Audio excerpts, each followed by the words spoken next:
of everything. Go on, fire away. Just carry on. Yeah. Oh, of course I'm going to put up. I mean, when have I not done that? Well, you were just then. There was no Marxist tilt on it just then. Well, yes, all right. Very unscientific what you were saying. Well, no, it's not unscientific. It's scientific as far as I'm concerned, because I can only attempt to be scientific in my own way. So I look up what evidence I can look up. Now, maybe I've looked up all the wrong evidence. That's why I'll still say I'm agnostic, although I am leaning towards the camp that says CO2 is not the cause of man's problems. Well, I don't think that's a fair argument. I really don't think it's a fair argument. You know, it's like I can flip you the opposite way round.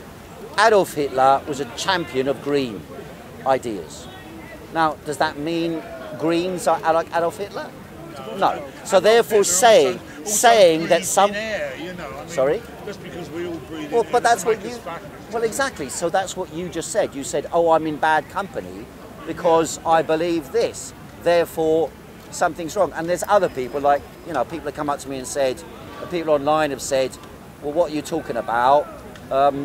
You know, the people who argue against CO2-driven climate change are paid by so and so and so and so." Maybe they are, but it doesn't change the facts. If an argument is correct, it doesn't matter who's backing it. So, you know, I mean, I've been arguing, to be fair, it shouldn't be unexpected. I've been arguing for Marxist ideas at Speaker's Corners for 33, 34 years. And it is a long time to be coming out with dogmatic bullshit. But nevertheless, I've been arguing it. And during those times, don't forget, the leadership of the Soviet Union was in power when I started arguing that case, yes. Right? And both of you and people turned around. Well, exactly. People turned around in those days and said, "Why don't you go and live over there and join that lot?" And they were arguing, as the philosophy goes, for the same philosophy as I'm arguing. Xi Jinping, the leader of China, and I can't remember the guy who's in charge in Cuba now, but anyway, the leader of Cuba still argues that. So, am I in the wrong company? Well, I think my interpretation is right and theirs is wrong. You know, I mean, what can I do about it? You know, that's the nature of ideological thinking, isn't it? So wait for 12 years, and then if we're all dead, then you're wrong. That's what I find silly.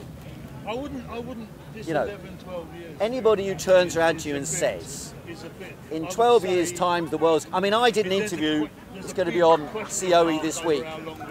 I did an interview with the guy called the leader of Extinction Rebellion this week. And I challenged him on the 12 years and he admitted it's nonsense. So, you know, he said, "Oh, well, yeah, all right, 12 years, yeah, like that." It's like a Speaker's Corner argument. That's right. It's a controversy that will get a response. That's right. Right. So the problem is this. Let's not do that. The problem is this. We got people down the road here now demonstrating, saying it's now 11 years. Yeah, well, right. So when it gets to 5 years and 4 years and 3 years, you're going to get loonies like the Jonestown Brigade, who are convinced and are crying their eyes out now, who are like 10, 12 when they become convinced of it. They're going to be like committing suicide and trying to kill people with terrorist attacks. It will be perfectly logical and justifiable in their minds to do so in 10 or 11 years' time.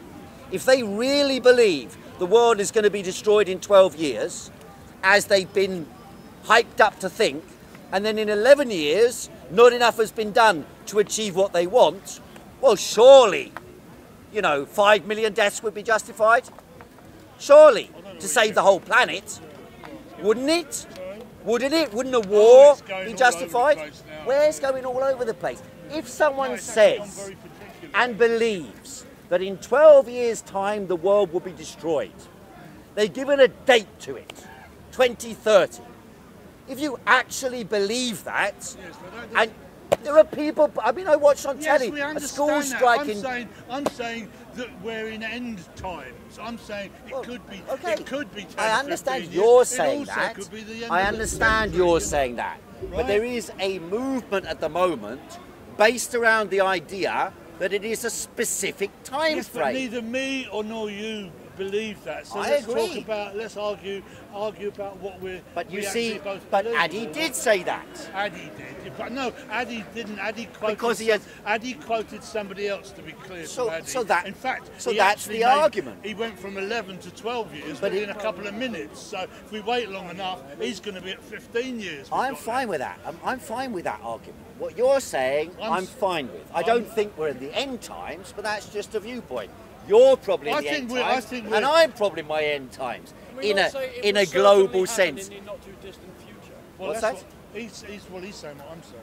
Well, I'm I mean, saying I think- the world, what we rely on to exist is changing very quickly, and in the past it's changed very slowly, and Yes, most but- life but- has got through it. right, but ask yourself You this. know, The term, what we rely on for life, That's wrong. in actual fact, what's happened is the absolute number of human beings on Earth has multiplied many times. The quality of life for those people has also, in terms of sustenance, nutrition, medicine, life expectancy, all that has significantly risen as well. So the evidence, yes, oh, come on. not for a much smaller well, not for percentage. the average person in the Yemen. Hello, Mr. Well, Corbyn. Yemen is a specific place where there's a war going on. Oh, and there's not wars going on anywhere. That is part of what we're dealing with now. It is those sort of wars. It is part of what we're dealing with. But if you want a totality of mankind, the number of people living better than ever before and longer than ever before is gone up.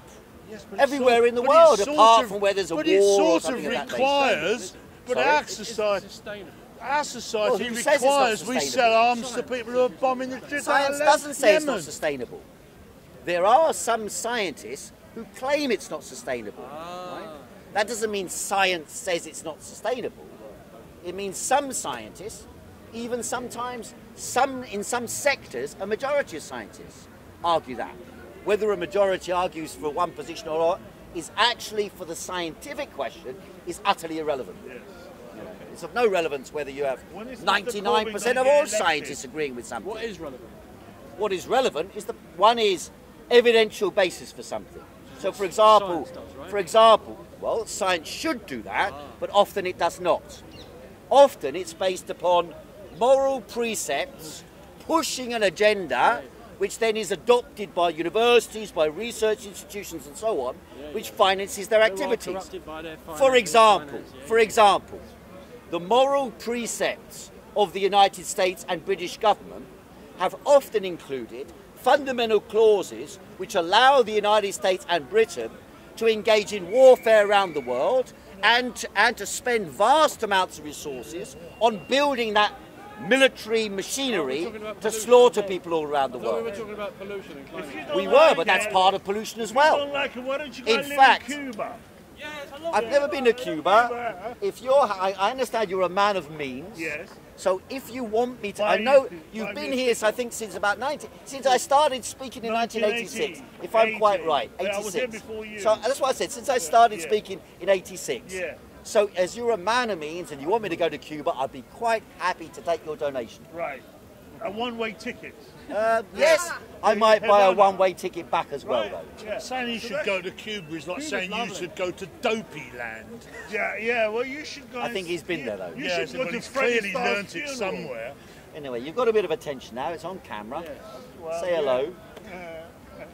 And I can say Cuba's a lovely place. So, Everyone should go. so you could take on the one side moral precepts which you consider to be barbaric, militaristic, Well, not only that, I'm resulting saying in murder, they're death and actually slaughter. part of what we've got now. I think what also happens is that in the climate of social and economic contradictions in society, economic, inequalities like the rich list today, knowledge about starvation around the world, knowledge about malnutrition, What's wrong with them? knowledge What's wrong about with the them? technological capacities, They own the money supply. They knowledge keep us in about the poverty. No, start your own capacities, meeting. That's They what get that off on is. fear. Yeah, They get off carry on on. fear. knowledge about They capacities to That's why solve they these start war. problems They funded every can war for lead us to in a 100 years. psychology, often amongst the left, which then has a And certain Marxism. has a Marx was certain. a Jew. Lenin was a Jew. Trotsky was a Jew. Stalin was a Jew. As you know, he's not a Jew. What is this meeting you're talking about? But you're talking about Marxism.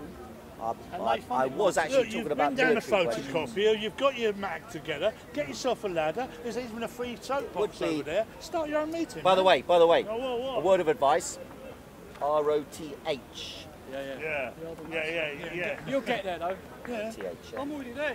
No, Back to the I know you've already photocopy. done a load of them. Oh, no, they're not the same. No, okay, no, that's they're all all right. about Tommy Oh, Robinson. right, works for Tommy the- Robinson. works for Israel. He works for Israel, Tommy, yeah. idiot. He works for Israel. He was won here, the he was P-Day here, ring. he was in the He won the park. P-Day Oh, there's a meeting. There's a platform Savile over was there. Israel. There's a platform over there. You Oh, can head get. protection. Yeah, It's not a problem at you Speaker's need your own Corner meeting. Go play to over get there, up you know. and speak to You people. can do your I know you're shy and reserved, No, he's and you not. think, okay, there's a group He's doing here, a good I can job. go and speak to them. But Don't what you let him really nick need your to do, meeting. I thought you Carry brought on him along talking with about what you. you're what you talking really about. need to do Well, we only is allowed get to a listen pair to of you. balls for yourself and go and speak in your own Heiko, frigging well, platform. Heiko, this He can't be that speaker's shy, Exactly. sir. No, no, He's no. plotted up right in front of the camera. Not interrupters corner, speaker's corner. I'm the speaker, you're the interrupter. Now, not a heckler even, an interruptor with bad No, spelling. he wants to be a speaker. Well, He's that's a right. would-be No, exactly. He's a speaker. would-be speaker. He's a woodworker. He would work, but he won't. I'm working now, telling you the truth. You Oh can't no! handle it. Oh no! The truth. He won't Yeah, listen well, to the the Rothschilds truth, man. funded. I won't listen to the truth. Yeah, Marxism, which is a load of old rubbish. Yeah. Thank How you. many Illuminati, mate. Yes, well, that's Lizard. yes, for sure. Lizard. That Yes, Archie yes, lizard born the other day. How many tens of millions did Marxism kill in the last 100 years? Quite right, mate. Well, how many hundreds and I'm how not many talking to millions? you, my friend. How many millions did Marxism kill in the last 100 Now, years? where were we? They doesn't want to talk about it. I don't want to talk to you because you're just coming here to talk at your backside, my friend. I'm telling the truth. Well, then go and tell the truth somewhere else. Speaker's Where people corner want is free speech. No, my friend. No, that's Can not you how show it us more works. pictures? If you think free speech Oh, there's means Sasha. your freedom, She spent your 11 freedom. Christmases with the worst paedophile Oh in the right, world. you're on this one as well. I see. The Monday I night. see. Well Takes my done. children. Well done. Worst child well molester in the done. world. Grab onto the thickest numbskull here and show how Working for thick you Israel, are. There's a child trafficker. Great. Play it back and Where forth. were we? Carbon neutral. Carbon neutral. Come forward a wee bit. Come forward. Yeah, I cannot hear thou. Can we be carbon neutral by 2025? Can we be what? Carbon neutral. By 2025. What does that mean? Firstly, no. Why not? Because people have cars, people want to move to different places. He wants to stay in the a job as a economy bus requires driver. resources, and there's no way the world will be carbon neutral, whatever that means, first of all, by 2025. No, But it's this not is going to happen. irrelevant. No, Yes. no. But why should the world be carbon neutral? And Tommy Robinson works for these people too. Oh, stop it. shut up. To stop it heating up. He's wearing Eat the it up. sweatshirt. Well, Look, the assumption about that is, as I said, child now, traffickers. as I was arguing earlier on, I am Paedophiles. still going to declare my agnosticism on this question, but what I've researched has led me to argue, having looked at both sides of the argument for 4 weeks, pretty much non-stop, I tend towards the argument that, You know, firstly, Israel did 9/11. people have been confused How about do you- these do you questions. think There are lots of 9/11 never confused happened? people. No, it was done by come Israel. on. Come on, do you really need to do this? Hang on. He's raised the No, bar- I'm talking he's to raised you. a serious I'm talking to point. you. Do you really need to do this to It's get not some anti-Semitic, attention on it's a not Sunday disrespectful, afternoon? It's the truth. Right? Israel To did turn 9/11. the meeting into a discussion between you and him. Israel Do you funds really need to paedophiles do Tommy that? Robinson. No, thank you. Thank you. I mean, look at The the way. Talmud Look at promotes where you're going with this paedophilia. one. Look at where we're going. A man can have You sex really with wanna a go button there? child. Not really. Thank No. you. He doesn't Those want to people actually run go our there. Thank country. you. Can we These shake on that? paedophiles run our Okay, country. thank you. Move Right, on. Now, They run the police, they run the courts. so I remember They a invented couple of weeks Marxism. ago They when invented Piers was here. Marxism. Oh, does anybody want this guy to carry on? No. Did you get that?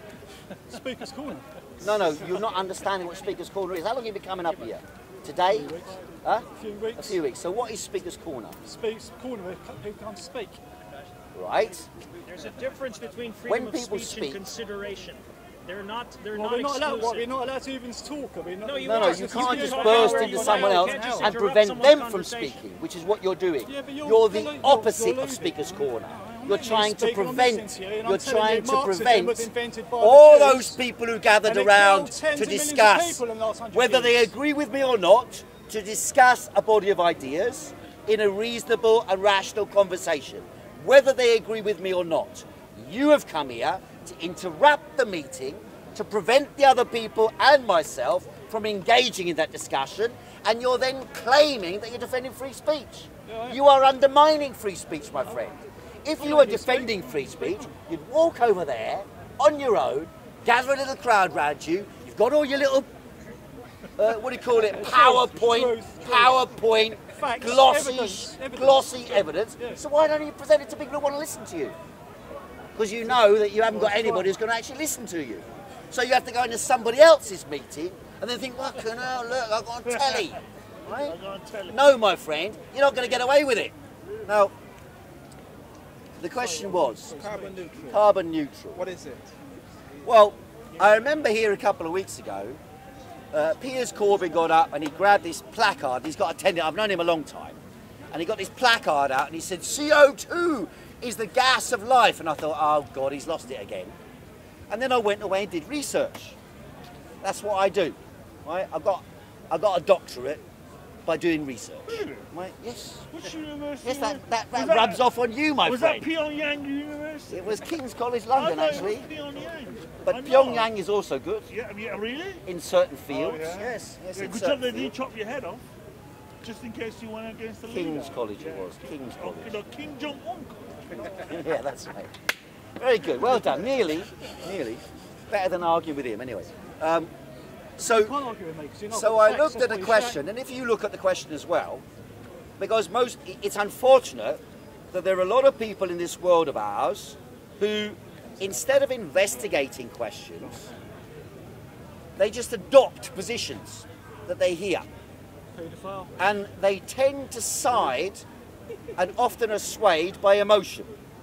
And so, for example, you'll have stories about CO2. Marx's father was a Everybody rabbi. thinking that CO2 is some sort of negative phenomenon on Earth, which I also thought until a few weeks ago. That's what they believe in. And then people go out and say, oh no, there's too much CO2 in the air. That's their law. Tell them. The problem is that when you actually investigate, you discover that CO2 is why we exist on Earth. Don't start with the news. It is, as Corbyn said that day, the gas of life. It is why life exists. All of us are totally and utterly dependent on carbon. That's where life comes from. Carbon dioxide, better say. Yes. What research? Heiko, just so thanks for that you've actually sort of done some background research. That's something I'm not saying I'm an expert, but what I've done, No one is. I mean, unless someone comes up and says I'm an expert, Yeah, maybe, you know, yeah. we're on the same playing field. So my own reading says something similar, but there are more than one dimensions to this. there are, yes. There are definitely cyclical patterns where the temperature cools and heats. Yes. There are also random noise. So there is sometimes where certain an event or randomly can make the time hotter and colder, and then there is sort of human influence, which is putting some CO2 in the air, as well as fishing and cutting trees and what have you. So typically it's a conflation of the three, not a specific event. And the question I'm finding in the community that's studying this isn't, is it happening? We know it is. We just aren't aware of how much influence. Is it purely human? And if we can do anything about it, is the real question. I will agree. And to be fair, just to your point, there's more to it than just putting CO2 out. It's also destruction of habitat and natural resources. No, I'm not disputing that either. As I said, I pointed to one aspect for the very simple reason that it seems to dominate generalized social discourse on the issue. Not because it dominates scientific discussion, because actually any serious scientist knows that's a fact. Right? You couldn't be a scientist if you didn't know that CO2 is the gas of life. Couldn't be. However, go away, will you? Go away, for Christ's sake. I mean, we will call the police otherwise. Yeah? You can't just come up here and piss everyone off. Yeah? Ridiculous. Auschwitz denial, blah, blah. Get lost, will you? Get lost. Are you a Holocaust? Get lost. Get lost. Get lost. Go on. Go away. You can do it one and one after this. Get a camera. He'll give you camera time. He's offering to give you camera time I afterwards. don't want camera time. Well, then fuck off then. Why do you swear? Because you're being a prick, that's why. You are being a I didn't say you are a prick, I said you're being a prick. It might lead to people to conclude that you are a prick, He never but I is think at the angry moment like it's this. just an action you're doing. You're pissing You may him be a off now, perfectly mate. nice person. You may be a perfectly nice person, so that's why I said you are being a prick, right? Now, I've never seen. in answer to your point, you're perfectly correct that some human-made forcing driven by CO2 is perfectly possible. Furthermore, in general, as far as my own studies are concerned, that's all I'm going to talk about. I'm not claiming to be the great expert on it, but that's what I've studied and drawn the conclusion from. And I'm open to anyone online, as I've done in the last few weeks. Anyone can go online to this YouTube video and they can post counter-arguments, documents, YouTube videos to counter what I've said and correct the information I'm giving. Because all I'm doing is bringing forth other information that I've gathered together. So I'm not claiming to be right on this. But from what I know, the following is true. Firstly, again, this is what Piers said, and I checked it out myself. First comes heating, then comes carbon dioxide. Heating releases carbon dioxide. As an audience now, because the temperature is about 18 or 19 degrees, you are all emitting more CO2 than in wintertime when it's perhaps 5 degrees. CO2 comes out of human beings when they're heated up, right? As well as out of nature when it's heated up. So CO2 in and of itself is not a dangerous thing, it's a wonderful thing. Second thing is, CO2 emissions, however, if they reach a certain level, can lead, because you can experiment on that on Earth, in simple experiments show that CO2 is a greenhouse gas. In other words, it can itself lead to heating, to warming. It's possible. It's possible that it does so on Earth, right? However, the first phenomenon is, in general, heating will lead to an increase in CO2. And so it's not automatically acceptable to say that CO2 causes heating. CO2 may have a, if you like, a feedback loop whereby heating releases CO2 and then the CO2 exacerbates the heating. That is a theoretical possibility. I don't believe, I haven't seen the evidence that it's proven yet, but I've heard that argument, and it's a common argument, and some people accept it for the basis of discussion. However, there is no specific amount of CO2. Well, the specific amount is supposed to be this. A submarine, for example, which is an enclosed environment, has a maximum level permitted by the Navy of 4,000, whatever it is, per million, whatever it is. The figure that they all give, per million bits, whatever it is. I don't know the exact figure, but anyway, that's the figure they give. It's 4,000. 4,000. 150 is the minimum for life on Earth. And in the last 1,000 years, on a number of occasions, the minimum, we reached about 180. So we were only 30 above the extinction of life on Earth by not having enough CO2. So those people who argue that we should capture the CO2 from the air and reduce the amount of CO2 on Earth, they are effectively saying that we can control the temperature on Earth. However, there are a number of other factors, and this is the fundamental problem, is that because the idea that CO2 governs the temperature on the Earth has become so prevalent and has been promoted, other theories, for example, that the sun governs the temperature on Earth, which is a quite logical theory for most human beings, I like reading or that cloud cover determines the temperature on Earth, which is also a totally logical theory for human beings on Earth to draw the conclusion of. How much Cloud CO2 cover has an enormous influence on the temperature on Earth. How much In a few CO2 minutes, we are standing in an area with a bit of shading. That means that the area we're in, the temperature is lower than standing over there in the sun. Right. All of us know those fundamentals and basics about temperature, which basically, the weather is just, what is climate? Climate is just the weather over a period of time. That's all it means. Again, there's a confusion about that. People think climate is some peculiar thing that scientists study. Climate is just the weather in the whole of the planet over a period of time. That's all it means. So just to add to what you're saying, so you're absolutely right. heating on Earth is built on more than one concept, and the first thing is heat needs to be absorbed, usually by the ground, before it is radiated upward. So to take a common flat earther argument, why doesn't Antarctica melt? Because it's made of ice and it's on a mountain. It reflects most of the heat, so it never actually melts. The same is true if you're in the Middle East. Most of the heat is absorbed by the ground. Anyway, that's about Marxism. Just one quick interlude, one quick interruption. Yes. Antarctica, 50 million years ago, was a jungle. There was no ice on Earth. There was no ice cap at either pole of Earth.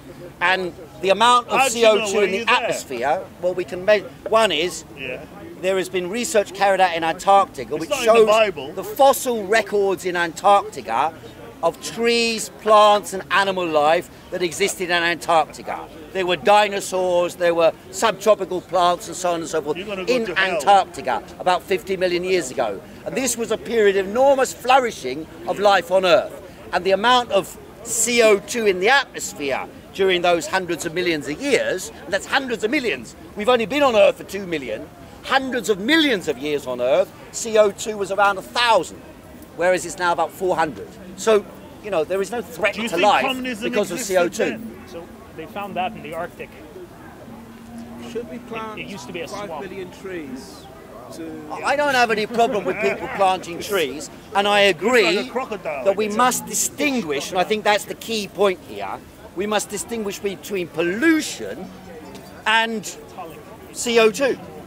Pollution, for example, you raised that earlier on, and that's a general discussion. Pollution, there's a protest going on now in Hyde Park Corner. It's a protest by, I think, Extinction Rebellion people, and there are 11-year-olds and 11 mums, I think it is, protesting there because one baby died from asthma, and they probably live somewhere in central London where the particulates in the air poisoned the children and caused them to get asthma. That is a monstrosity and barbarity. That, I agree, is general pollution. It was a black child. There is a distinction between pollution, however, and CO2. And that's the problem, is that people are associating the things together. No, I'm not saying there is not a reasonable scientific argument based on this idea that there's a hockey stick measurable in the upturn in temperature associated with CO2 emissions. I believe that the causation process is debatable, but there is an argument about that. I'm not going to take a 100% position. I've not read the literature on that sufficient to make a decision as to what I think is right. Nor am I claiming to be a scientist on the question, but I am aware that that's the argument, and I'm aware that that's the focus of the debate on that issue. However, most people will argue on a totally different issue. I will get onto that question at any moment soon. Do you think Danny Baker should have been sacked for calling Baby Archie a chimp? We want to talk about why the Can we Labour talk Party about is Baby Archie? I'll answer your question. Thank you. No, I don't think that should have happened. Thank you, Heiko. You should have been sacked. You're welcome. It's a contract. I don't think that should have happened. Hang on. I don't think having a baby that looks like having a pretend baby that looks like a chimp automatically means you're saying black people look like chimps. I think someone who says that means that black people look like chimps is a racist. So it's actually them having bad conscience for saying something. And then I saw someone else who posted a thing with a black cat. Well, are we then saying that means that the black... Meghan Markle, in any case, is half caste, so she's like I am. Half Chinese I am. So if someone makes a joke about Chinese, I'm not all that bothered. To be honest with you, the sensitivity on these issues in the news is childish.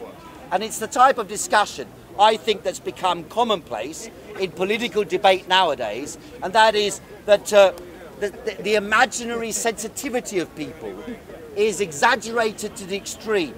And it comes from the American Democratic Party, who like to make out that all politics is about what type of identity position you take, or what type of racial position you take, and there's some sort of pure liberal human being somewhere that everyone must aspire to be. And that person will never make a racist comment from birth till death, will never make a sexist comment from birth till death, will be transgender aware from birth till death, and will be aware of ecological and every other historical fact that you're supposed to know to make you a pure, politically correct creature from birth till death. I think such a creature does not exist, and if they did exist, they'd be the most boring people on earth.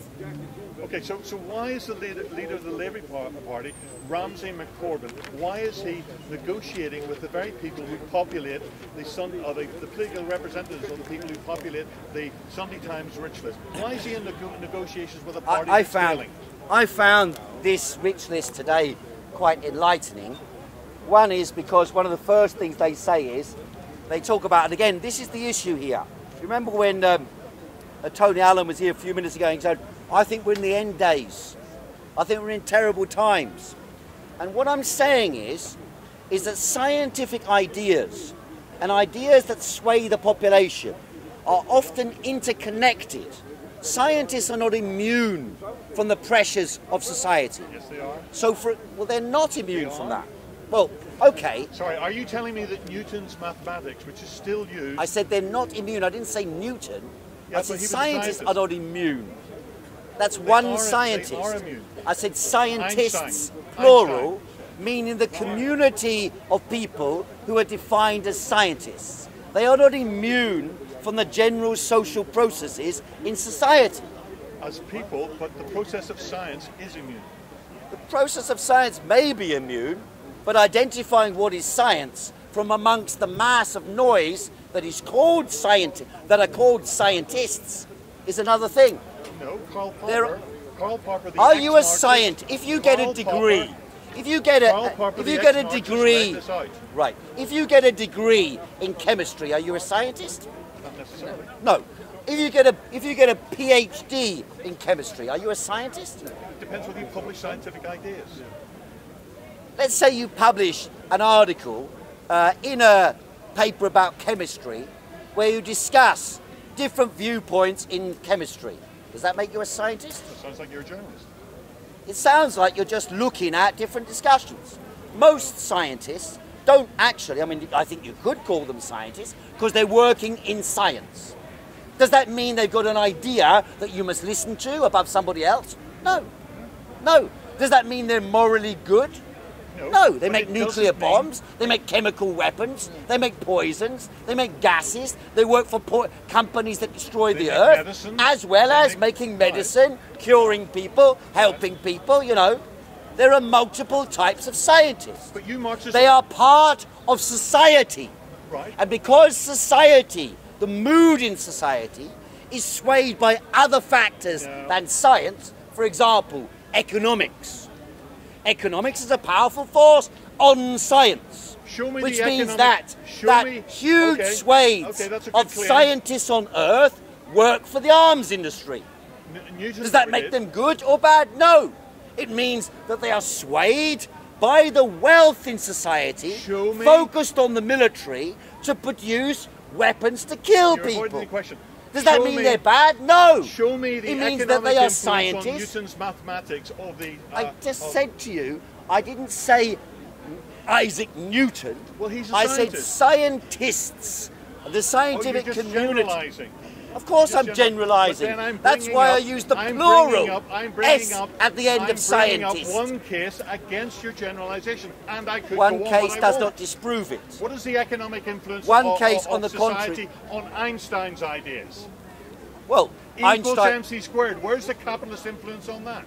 Einstein's ideas were the foundation for the creation of the atomic bomb. The atomic bomb caused an entire period of an arms race in which enough money was spent on nuclear weapons to solve every problem on Earth.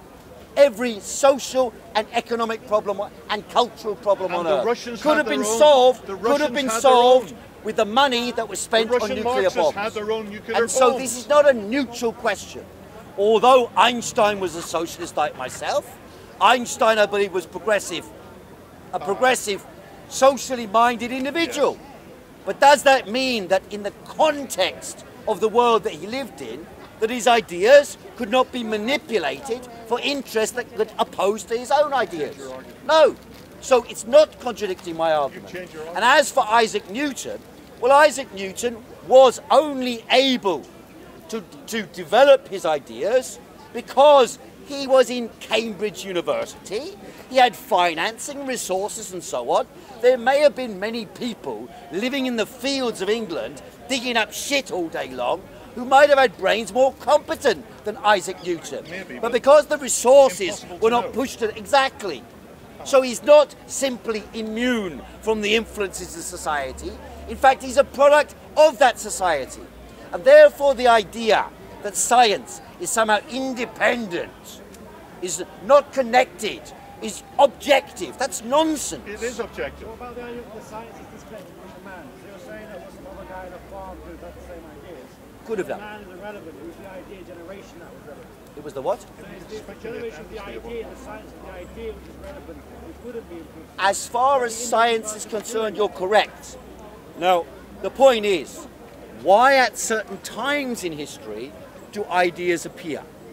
Is it just because someone was a genius, or is it because the socio-economic conditions for those ideas existed? Take Leonardo. Leonardo invented the tank. He invented the helicopter. But he never He produced invented them. an He never aeroplane produced them. because the economic foundation was not there to No, produce them. his theory was wrong. His His theory was helicopter actually would never have right. flown. On the contrary, they have tested these out. There's a History Channel program where they tested out his helicopter, they tested out his tank. Both of them were made to work.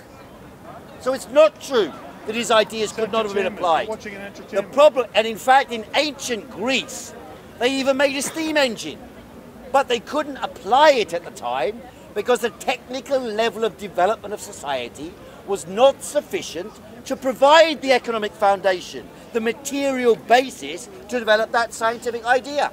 So it's not true to say that this is abstracted and separate from it. It has a historical context. One idea builds on another.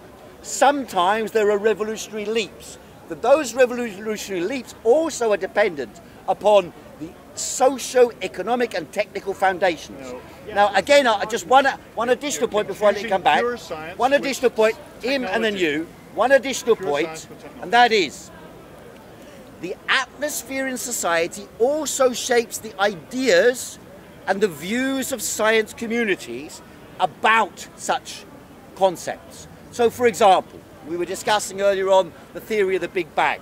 Now, I am again skeptical about the idea of the Big Bang. And I'm skeptical because the evidence I've read contradicts that theory. Now, but interesting, the point I'm going to make about this is the following. Just a contrarian. There was, it's not just because of that, it's because I have a skeptical attitude towards information I am given. Yes, that's possible. Now, the argument was given. There were various explanations for problems with the theory of the Big Bang.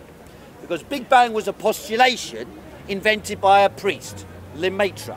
Now, Lemaitre, he put forward the idea that there was a Big Bang. He was a Catholic priest, he had With access to evidence. telescope time. But the point is he put it forward with evidence. The evidence, not as a the priest. evidence, He didn't however, say was God not did it. matched by the data Well, as people discovered using new telescopes. The further people could see with better telescopes, the more it was contradicted. And so what they did was, in the 1970s, there was a new theory to explain the mass of evidence, the mass of material in the universe. They said, well, it can't have come about through the theories that they had at the time. So what they said was, there's a new theory, and they called it the inflation theory. That after the Big Bang, there was a sudden period of much more rapid expansion than had been predicted. And that was called the inflation theory. That theory corresponded with a period of rapid inflation economically in the West. So there can even be periods What about when a background? social theory What about and an background economic microwave- theory microwave radiation? is developed in correspondence with such a scientific theory. What about background Right? So that's microwave what I'm saying, radiation? is that the community of scientists or experts or PhDs and doctors and so on, Like yes, yourself. like myself, in my own field, again, I have a view of China that almost no one in sinology accepts. Study of China. Which is that China is dominated by public ownership and has a planned economy.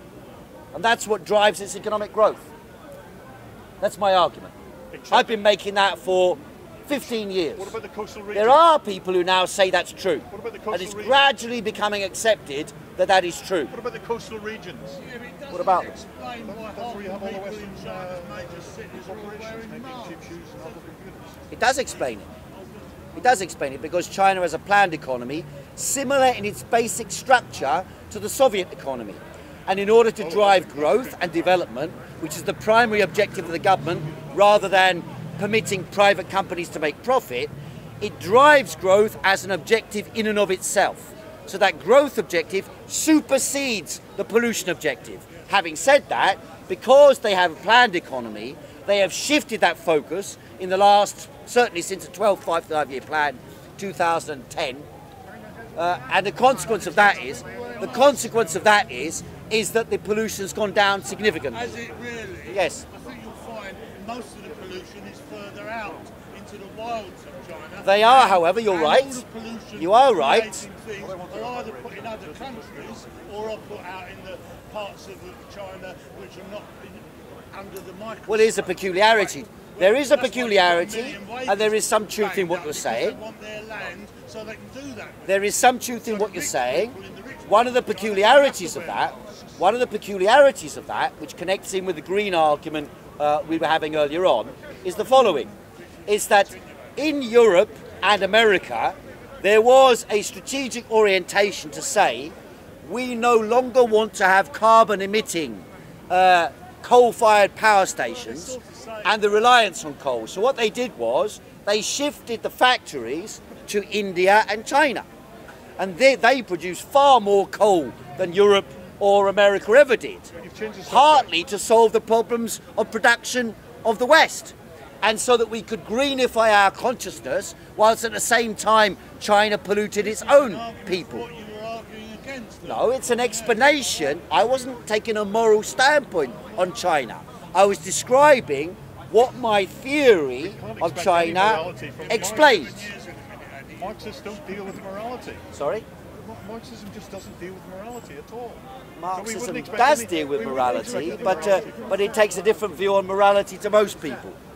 In relation to what you were... Sorry, go on. Sorry, the gentleman first. The gentleman in first again. Come back to the side of it, because I will concede the following point, that civil discourse and where the societal and socio-economic systems go, if they focus in one direction, then more scientists can look in that one direction and therefore look at and try Yes. to bring things on that line. Yes. Okay. So I will concede the fact that you get like the more scientific approach, like the arms needed, that kind of shit. Yeah, Right? yeah.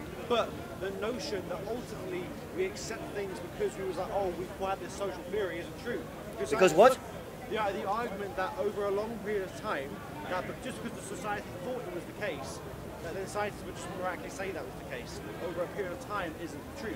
Some would Not come out and miraculously. prove it, but over time they do disprove it because of the scientific theory, because they have to prove it over multiple regions across. So if I take in the UK, someone in Switzerland has to prove it, someone in India has to prove it, and then multiple labs with different cultures and different socio-economic situations. They have to falsify. However, that's the essence of the issue. Is now there are many ideas. There are many ideas that are verifiable and that are achieving objectives. So most of the scientific community, for example, in pharmaceuticals, are simply working as functional agents within the pharmaceutical structure.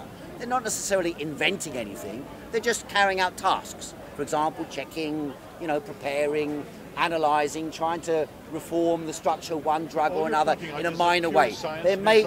And on the other side, there will be some people who are looking at a question and saying, maybe we can find a superior drug composed of completely different materials which will overthrow the use of the other drug. Now there will be within the existing pharmaceutical structure producing drug X to cure one type of cancer, and then drug Y comes along. Obviously drug X has an interest in maintaining its position. Sometimes that might mean, in an extreme case, it might mean that if GlaxoSmithKline Wellcome owns the patent for that drug, that they will buy another drug, another invention, and close it down. Sometimes it will mean they'll buy that other drug and gradually release it onto the marketplace because it serves their financial interest to have a gradual replacement of the other one that they've already got a lot of money from. So there are economic questions which affect how scientific investigation is promoted and developed. So what you're arguing against there is monopoly over scientific I'm invention, trying to as describe, opposed to the nature I'm not really arguing against, I'm trying to describe the dynamics of how scientific investigation works in real life. Rather than saying, you know, like this type of discussion we've had recently, that scientists must be listened to because they're telling us the truth. There isn't such a thing as scientists are telling us the truth. Yes, there is. I mean, it's like, it's the same thing as turning on your telly and listening to an advert for a toothpaste. 99% of dentists say use this one, right? It's the same thing. There is advertising. 1 and 1 is 2, for example, right, there is an argument 1 and 1 today. is 2 is correct. Anyone who's here, anyone, Speaker's corner and taking the word of the speaker. you're not taking my word, you're cynically questioning it with your most ferocious methods. Tony's not a cynic. Let me give you an example. Anyone who is here over 50 will know the following. When you go to your doctor, they'll start asking you about whether your family has got a heart disease record. And if your family, if one of your family has had a stroke in the past, then they'll measure your blood and they'll say, what's your cholesterol level? And then they will turn around and say, why don't you take these statins? Because statins are proven to increase your life expectancy. I've done that. I've been to the doctor. My brother's had a heart attack. My grandfather died of a stroke. My mother's now had a minor stroke. And my father's had a heart attack. And therefore the doctor says, well, tick, tick, tick, you should take statins. And you've got 7.8 cholesterol. So I start taking the statins for a month. I start taking the statins, and here you go, 7.8, and he goes, whoo, whoo, whoo. The problem is, it's not as simple as that.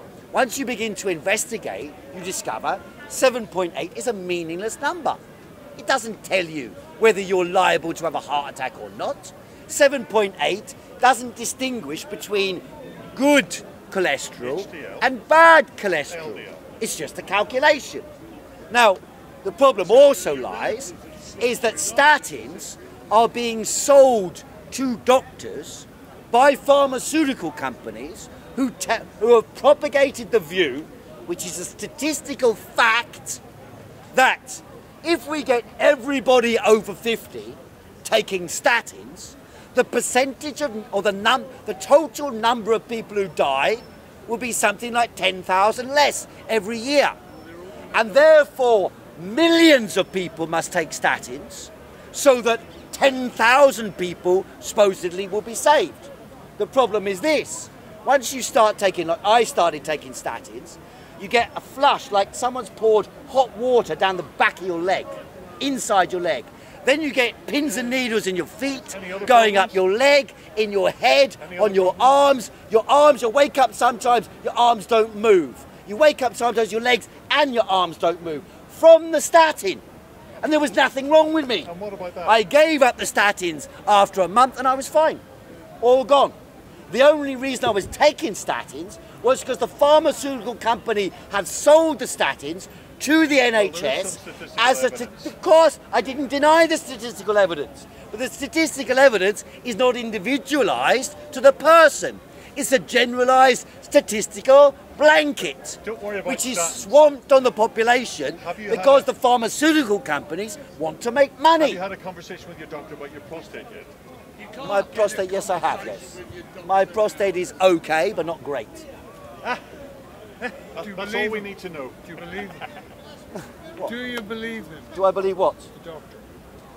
Well, I mean, again, I don't believe a doctor because they're a doctor. It's the same thing. Most people, like last week, you'll see the video coming out this week on COE.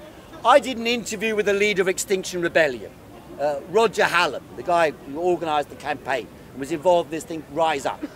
And then he turned around and said, well, yes, arguing about 12 years is basically not fair. But he said, well, it doesn't matter, he says, because the world is going to be destroyed, if not in 12 years, sometime soon. And so that's how he argued. And then he said, well, just consider it like this. And I said, well, that's not acceptable. And he said, no, consider it like this. If you go to the doctor and the doctor says you've got cancer and you're going to die in 6 months, It doesn't matter if you're only going to die in 12 months, 2 years, or 20 years, or 60 years. And I said, well, it does matter. Because if you put that person under chemotherapy, you might kill them. And yet you're saying it doesn't matter in 60, if it's 60 years, they're probably not going to die of that cancer anyway. Some cancers don't cause death, right? And so it's not an automatic thing that the doctor is right. On the contrary, the reason we go to doctors, and then when you come away from the doctor, you say, well, firstly, I mean, a friend of mine's a doctor, he told me what happens. Why do you think people are why do you think people are nowadays so into alternative therapy? It's not because alternative therapy is superior, it's because when you go for alternative therapy, the alternative therapy doctor will talk to you for half an hour. If you've got the money, they'll spend 2 hours talking to you. You don't use that, do you? Now, the reason why, and some people, because a lot of illness in modern society is not physical illness, it's not because you are ill, or if it is physical illness, a lot of it is created by mental illness. And actually, as Freud showed right back at the beginning of the 20th century and before, there is a talking cure. You can cure people of a lot of illnesses just by talking to them. Placebo. It's not placebo, it's because a lot of illnesses stem from the mental state of a human being. So you as a Marxist If someone is materialist depressed, accept Freud? it undermines their immune system. If you can elevate that person out of their depression, their immune system strengthens. Where's the evidence right? for that? So Where's there the are evidence for that? It's everywhere. Google it. it's multiple evidence. No. I'm not. I don't. So you as a Marxist You are materialist quite. support As you Freud? know, this goes on YouTube. You can, at the point where you say to me now, "Where's the evidence for this?" I will pull up evidence for you, both YouTube videos and scientific and videos is technical not docs, evidence. which answer your point. Which answer your point. You The can't point say that all being- of YouTuber's opinion. That's ridiculous. It's So opinion. wait, Of if the course doctors it's on- if the opinion. doctors on YouTube, right? Is that an opinion or is that the doctor? But it's also an opinion, It's all though. opinion. But it's all- then if The doctors- reason we see a That makes no doctor, sense. That makes no if sense. you're not happy, if you're not happy with the decision of a doctor, you say, I will get a second But the doctors opinion. on YouTube, so Right? YouTube is an opinion just by You saying will, no, but you do say, if you're not happy with what a doctor says, I understand, but if you're not happy with what a doctor says, you say, I'll seek a second opinion. Right? A doctor's opinion is an opinion. The reason, and I was pointing this out, a friend of mine who's a doctor, works in the NHS, he said, well, why do people go to alternative therapy? Not because it necessarily cures them any better. The cures they offer, for example, what's this one where you wash it, where you water it down millions of times? What's that called again? Homeopathy. Right. It's nonsense, but some people believe it. It does matter. It does matter. Many people who take placebos can also be cured because their problem may not stem from a physical problem. It may stem from a mental problem. And they might need to be given something by a doctor, a pill, which has got nothing in it, but makes them think, oh, I've got a cure, and that allows their brain to trick it to repair itself, whatever was wrong with it. That doesn't mean all disease can be cured that way, but it does mean that there is a significant amount of illness in modern society that is psychosomatic. For example, if you leave your job, if you're working in McDonald's 10 years in a row, and then you leave, and then you win the lottery and go on holiday, I'm sure your mental state will radically improve, right? So, and that will probably improve your health. So have you? Of course, no. I didn't say that, as you well know. I think people So, and then my friend told me this. This is what I was going to say, just to finish my point. He said the following, and he's a medical doctor in the NHS. He said, the problem in the NHS is this. When you go and see your GP is only allowed to give you 10 minutes. 10 minutes. So it's a ration time. It might be less than that now, you're right.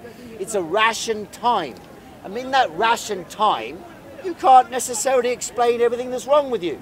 And if you've seen that programme House on telly, there's a lot of truth in that. If if you go and see your doctor, It's a fictional you're series. not necessarily going to come and tell him the whole truth or her the whole truth. And he agreed You're going to gradually ooze things out, So and you explain advocate things for private depending medicine? on how well you know your doctor. So you advocate And for that's private why medicine? Agreed to that. private Hugh doctors Laurie, it's an are HBO more likely fictional to get programme. people feeling happy, because if you've got private medicine, you spend £200, the doctor will check everything in your whole body, right? They give you a full checkup, whatever you want. So what if we And therefore change you're the bound to NHS? discover. Let's say you have a scan of your body once a year and blood tests for every possible disease they can detect. You're far more likely to have diseases, serious diseases, detected earlier than if you go and see an NHS doctor, you've got something wrong with your hand, and they say, well, that might be that, which I've got with my hand here. It's got, I can't remember what it's called, deuterons, whatever it is, it claws the hand, basically. It causes the hand to claw up, right? Now, that I've got in my right hand here. Now, if I go to the doctor and show them, they'll only look at that. But maybe that's caused by multiple other factors, which they should be looking at. Certainly that. Is that a funny subject? Well, Every human being on earth depends what your technique's masturbates. like. I don't Why know. is it so funny? But if you're doing it hard enough to get a claw coming out of it, that's quite entertaining. What's that? If you're doing it hard enough to get a claw come out of it, that's quite entertaining. Get a what? If you're doing it hard enough to get a claw, that's quite Is entertaining. it hard enough to do? Oh, right, that's a good one. I think the reason why people choose alternative medication is because the trust in doctors has been chipped off by a long time of lack of quality of treatment and lack of quality of medicine. I don't think it's a lack of quality, because after all, we've had the greatest advances in medical knowledge and medical science in the whole history of the world in the last Yeah. 30 years. Yeah. We've had extraordinary developments. Give us two. We can grow human organs Yes. on an Yes. animal Yes. to replace an existing organ. How many We people can did grow that? teeth. How Like many my people teeth did are that fucked, right? They're fucked. You can grow teeth to replace them, not just have an implant, you can grow the bloody teeth with stem cells. Again, you can implant the stem cells in, take these ones out, and you'll grow Yeah, a Heiko, new but set look, of teeth. look. You need the money to do it. That's why you'll find life expectancy in Kensington and Chelsea, where the richer people tend to live, is higher in the richer areas than it is in the poor areas. Well, You know, exactly. Those this is no advancements mysticism are not to it. always applied. That's the problem. It is true, It's the true when you wealthier compare Southern people England to Northern tend to England, live longer but than across poor people. London as a whole, life expectancy is not that different. But that's because London as a whole be more wealthy than the rest of England. As well, So as just well. prove your point, but But they're there's talking nothing about necessarily macro wrong with it. versus You have micro to and bring bigger in than diet, that. No, but he's. exercise. But, Yes, that's yeah, but all true. all to That's do all with true. education. But the idea that we're not making advance in medicine is incorrect. We're making giant strides. In fact, the biggest strides in the history of mankind. The likelihood is, in 30 or 40 years' time, children born then will live for 200, 300 or 400 years. It's perfectly possible. It is perfectly possible. Possible and likely are very different. What? Well, I'm saying the possibility technically is for them to live for hundreds of years. But only if they're very rich. Probably, as the world is today, that would be the case. And they've got to be That would be the living in very case. rich areas in very rich countries. Possibly. But you Yes. Marxists aren't very good at predicting the future, are you? Because the socio-economic system governs the structure of power and also governs the structure of knowledge and governs the structure of science, education, culture, art, and so on. The consequence of that Why is Ramsay sorry. McCorbin What would be wrong negotiating with that? the Tories? If they say that is 100% the case, what would be wrong with Let that? me give you an example of the propensity from the latest study here of the Times Rich List. In the Times Rich List, they say they got a piece in it. This is supposedly a sort of pseudo-scientific research document. McCorbin And one is interesting in thing here, it says- negotiations with their political representatives, the Tory Well, you'll be party. surprised. Why is he negotiating with the Tory party? You'll be surprised. The radical leader Here of it the says, party. this is quite funny because he got the richest people in Britain, the richest people in the world, richest people in Ireland, and then it has the term here, top 50 political donors. It says political donors, it says. And then you look through the list, and there's one Liberal Democrat, 2 Liberal Democrat donors amongst the top 50. There are no Labour donors. None, not one. They've all left off. There's one donor to the Women's Equality Party, and all the rest are donors Conservative Party. So this is not a list. The term says top 50 political donors. What it actually is top 50 conservative donors The trade union. with three others involved. So here you have the skewing of information. It's not actually political donors. What this shows is something quite different.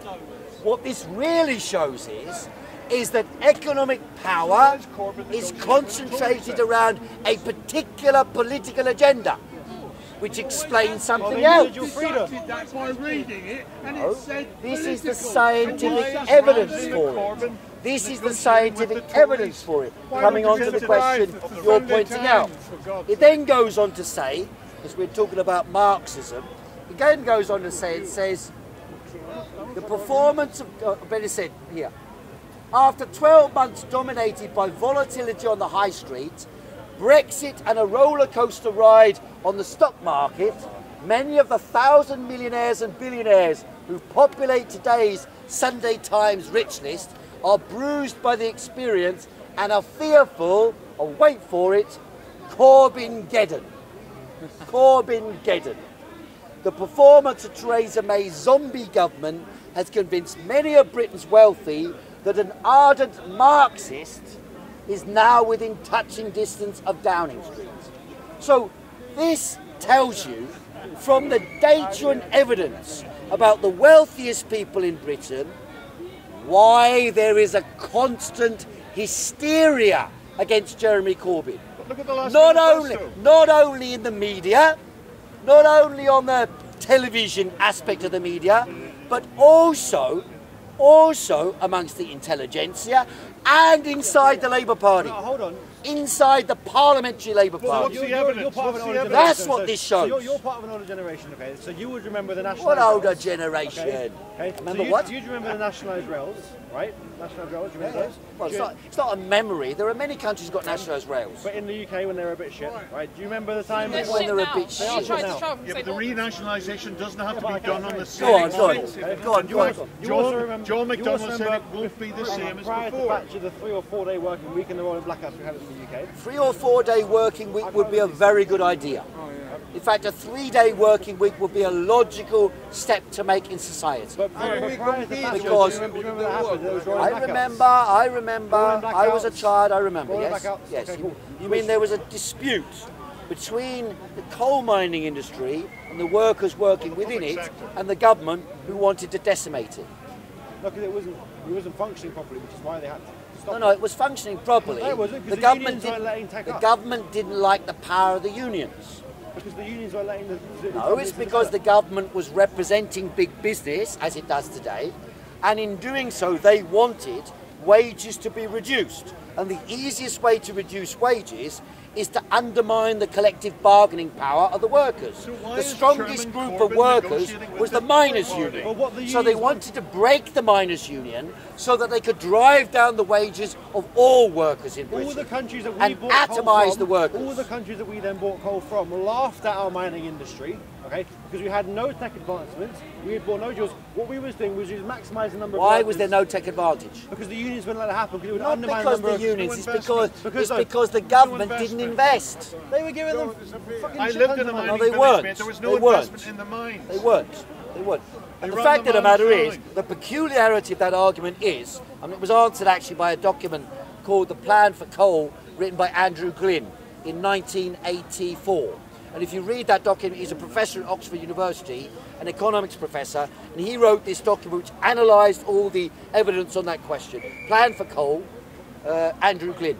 Professor Andrew Glynn. But surely the point is that if we renationalise today, we'll have learned. You know, McDonnell in the Labour Party, the Shadow Chancellor, has said we're not going to do it on the same lines. We're going to have learned. That's fair enough, but there are many countries, for example in Germany, the railways are nationalised, the coal mining industry is Swiss. nationalised, The in Swiss France the railways are nationalised. nationalised, in Switzerland they're nationalised, in China they're nationalised, and they created the biggest and fastest network in the world as rapidly as any country has done in history. You know, I went from Beijing to Tianjin and back. Tianjin's 130 miles from Beijing, half an hour. It's like a tube journey across London. Half an hour, 120 miles. And they've got this network spanning the whole country. I used to travel from Beijing to Shanghai. That's like going from London to Bilbao. But why- Bilbao in Spain, right? and it used to take 24 hours, or nearly 24 hours. When I got on, you get on the train, that's 4 hours. 4 hours to Shanghai. They're going to make. They have plans to make a railway line from Beijing to London, 72 hours. 72 hours. You know, I travelled on a train from Beijing to Moscow, took 9 days. So, you know, so the technological transformation, and this is under public ownership. The truth of the matter is, we should own much more of the economy today. So you want to travel because faster? It's more monopolised than ever before. Why do well, yes, but I don't think at the same time as I wanted to travel faster by rail, I don't think we should be sending private rockets into space so that, you know, what's his name, Richard Branson can wank off in space. I mean, what's the point? It's a complete waste of human resources. It's his money if he wants to waste it. Plus, he is producing some British jobs. Well, you say it's his money, but he squeezed it out of us by fucking up the railways. You know, so it's not true to say it's his money. You know, it comes out of from somewhere. Someone is making the wealth. The idea in modern society, and this is what they say here as well. Mr. Corbyn's not going to stop people in the Sunday Times Rich List document here, they say they call these people the wealth creators. They are not the wealth creators. They get their wealth from the wealth creators. The wealth creators are the hands and the brains of billions of people on earth making the wealth of the world, from cleaning the streets to working in scientific institutes. They are the wealth creators. The parasites hindering wealth creation are this type of people who accumulate the wealth from others. Well, I'm saying they are not the wealth creators. They are saying here they're going to run away and sit on a beach. Good riddance. Good riddance. There's one of them. He used to be a gypsy. Now he runs a lot of hotel, and he became. I'm explaining to you. Why don't you listen to? I'm trying to answer you. I'm trying to answer you. You might bear it out. Let me answer you. You don't want me to answer you. You just want your prejudice. I know what I'm talking about. I'm answering you now. You don't want me to answer you. You're going to run away while I answer you. Is that what you're going to do? Have you going to got a stay? dictionary handy? Good. So the answer is this. This gypsy who became the owner of mobile homes around the country, he was a gypsy. I'm telling you, I'm not denying that. I'm sorry, you don't want me to answer. Are you okay? You let me finish. So, Thanks. he owns mobile home company. What do you mean caravans? He owns caravans. Can I finish the sentence? I made no moral judgment about it. I made no moral judgment about it. You're assuming. You're not listening. You're not letting me finish the sentence. What am I going to say? What am I going to say? Well, you're telling me when I try and answer you, you already interrupt. So you know what I'm going to say. So what am I going to say? Oh, thank you very much. Now, there's a gypsy who became a multi-millionaire. Don't get excited. Became a multi-millionaire. From where's the racism? Oh, I knew you were going to run away. I knew you were going to run away. Scaredy cat. Can't defend your own argument. Scaredy cat, scaredy cat, scaredy cat, scaredy cat, scaredy cat. Go on. Go to the religious meeting. Huh? So this guy owned mobile homes, dragged himself up by his bootstraps, as the gentleman said, and now he says, if Corbyn comes to power, I'm leaving the country. Now, ask yourself this. Will he take the mobile homes with him? If he doesn't take the mobile homes with him, it doesn't make a whit of difference if he leaves the country. It makes a difference to him, but it makes no other difference. The same thing with Richard Branson. If Richard Branson goes to his island and stays there for the rest of his life, it won't make any difference if we own the railways that he's left here and we own the infrastructure that he owns. It makes no difference. So they can run away with their money, they can run away to their island, they can leave the country. It makes no difference at all. If the assets and resources on which we produce the wealth is still here. That's the point. Yep. management of the railways when they were nationalised was not that good. What, where? Do you think they're good now? Well, to be fair, For example, I was talking to a chap who said when railways were nationalised, fares weren't left on the trains, so there was a lack of money. So a lot of barriers to train stations allow that revenue to be recouped. So that's what I mean by Okay. Why are they so Firstly, expensive then? firstly, the railways have gone through a number of phases of development. Private development, state, if you like, lack of investment, then privatisation of different aspects of the railways, repairs and so on, then semi-privatisation in different regional companies, and then privatisation in some companies. So it's not a linear process. Second, management of the railways, well, you've got different views about what management constitutes. Let me give you a scenario. You can have, for example, public transport in London integrated, like they have in Switzerland, for example, where you get off a tube and there's a bus waiting. Or you get off one tube and there's another tube connecting with it. Unlike in London, where you go off the tube, you know, the tube's on the other side, you've got to run like a loony to try and get on it. In some European countries, it's all integrated. So you know that tube comes there. I had a Swiss girlfriend once in Zurich, and I said, I've got to get to the airport. She said, what time have you got to get to the airport? And then I said, oh, you know, 7:21. She said, get the 6:45 bus outside the house here. And I said, and then we were in bed in the morning. And then she said, okay, now you've got to go. I went down there. On the second, the bus arrived. And on the second, it got to the station, it got to the airport. So that's management of a state-owned asset. It depends what type of management you've got. I don't dispute that. There are different forms of public ownership management, some of which are terrible, some of which are very good. And basically it's about best practice. You know, in the army is quite good at objectives. So if they want to go to war, you can pretty much guarantee the British Army, which is a nationalised entity, will mobilise its resources rapidly and effectively to achieve its objective. If a similar mindset is applied to the railways or the airplanes or the transportation system, you can achieve similar objectives. Having said that, there is also a lot of wastage in the army. So it's not just linear even there. And the same thing in the Soviet Union. Soviet Union, they sent Sputnik to space. They were the first. And in education, they were great. The education for the general population in science, technology was very, very good. In culture and the social sciences, very, very bad. So, you know, you have to analyse different aspects of public ownership. There isn't a law, this is the bottom line, there is no law that says public ownership inefficient, private ownership efficient. Particularly not when the long-term perspective is taken into account. All right, I agree with you. All I was saying was you said that if Richard Branson left, it would make no material difference. Right.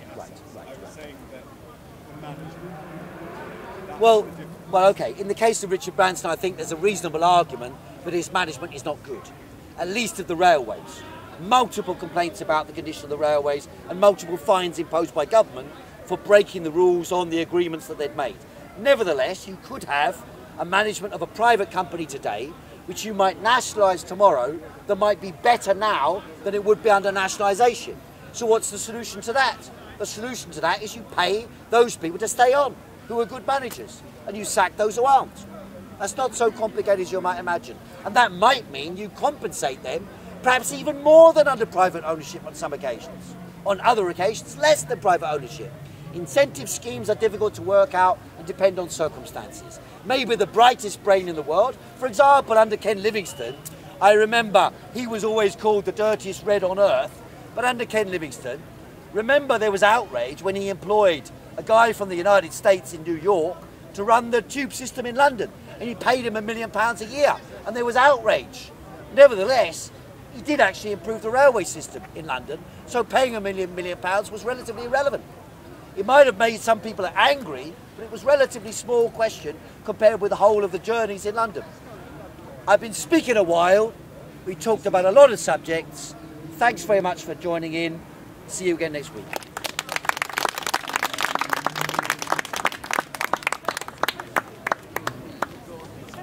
Yeah. Pleasure. Nice to meet you, Anthony. My name is Heiko.